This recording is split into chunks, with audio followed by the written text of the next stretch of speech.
Ah, it was one of those times again. Sir Topham Hatt was expecting a special visitor to the island, which normally means he wants his engines all set to go and on time. Just like he was for his wife's birthday party. Kind of. However, Gordon was having trouble starting. There must be gremlins about. What are gremlins? Asked Percy. I've heard that they're little green men who play tricks, replied Thomas. Can we find one? Pah, said James. Gremlins don't exist. They're just an excuse when things go wrong. James may be blunt here, but he's right. Gremlins really don't exist, but it is a way for people to cope with continuous misfortune. Though the idea is to not let it get in one's way and keep trying to get it right. Top Hat was also rather skeptical on the matter. What gremlins? The ones in Gordon's fire, sir. That's why he's not ready yet. I'll see about that, thundered Sir Topham Hatt. And he did.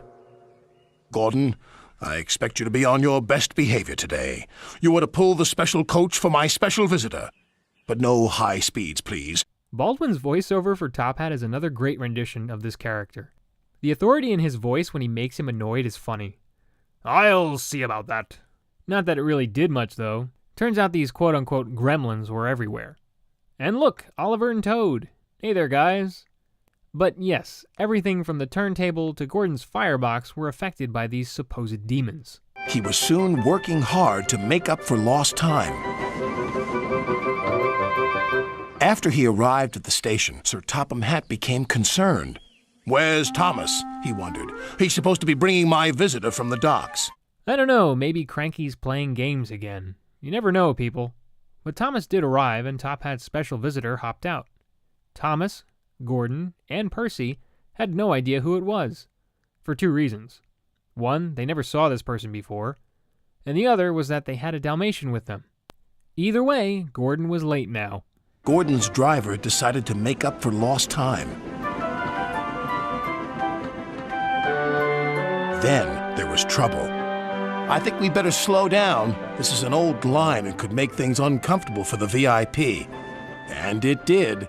I don't have much to say about passenger trains. I have been on some, but I've never heard of any having bathtubs. I've only seen the usual toiletries.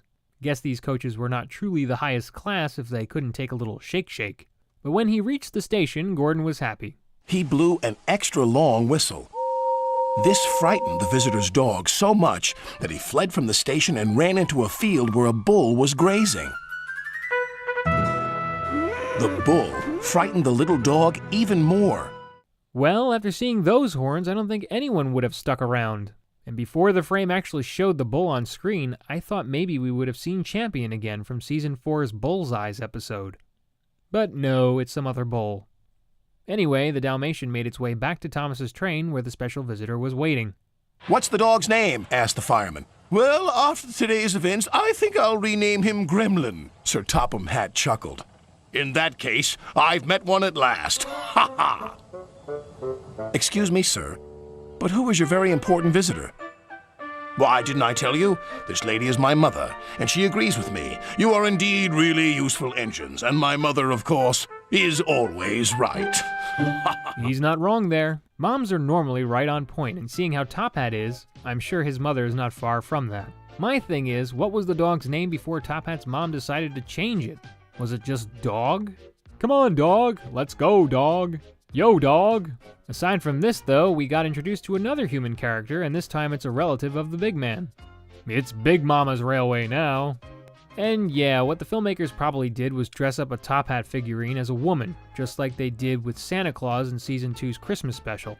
But, whatever, it still adds a little more to Top Hat's background.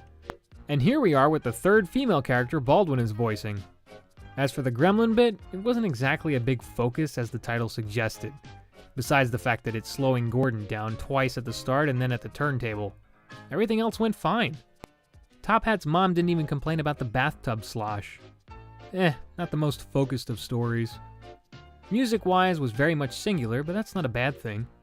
Being that the story was more or less about Gordon, his theme is heard 3 times throughout the entry while he goes on his journey. A great rendition and nothing wrong with hearing it alone. We got a bunch of locations to see. Wellsworth Station is revisited again, as well as Brendam Docks and Gordon's Hill. We even see the hayfields again, which the last time that was shown was in Woolly Bear of Season 2. Lastly was Oliver's shed near the shunting yards. At least now we know where he's been hiding. Next episode is Bye George. Thanks for watching.